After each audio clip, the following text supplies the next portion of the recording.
Imagine spending your entire life in a cave, seeing only shadows on a wall and calling that reality. Plato uses this setup to ask a simple question with a hard answer. What if most of what you believe is only a shadow of the truth?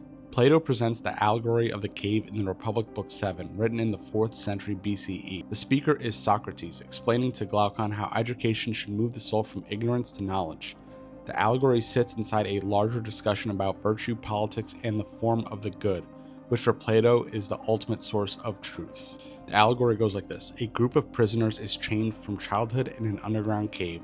They face a wall and cannot turn their heads. Behind them burns a fire. Between the fire and the prisoners, unseen handlers carry objects that cast moving shadows on the wall. The prisoners take those shadows and the echoes of voices as the whole of reality. One prisoner is freed. At first, the fire hurts his eyes and the shapes he once trusted look false. Led outside, he struggles again. The brightness of the daylight blinds him, then he acclimates. He sees reflections, then objects, then the sky, and finally the sun. He realizes the sun is the cause of light, seasons, and life, and that the cave was a world of appearances. He returns to the cave out of duty. In the darkness, his eyes readjust poorly, and the others mock him.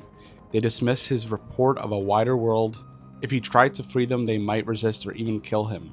For Plato, this shows both the difficulty of enlightenment and the hostility it can face. Epistemology. The cave is ignorance, the shadows are opinions and appearances, and the ascent is education that trains the mind to grasp causes rather than effects. Metaphysics.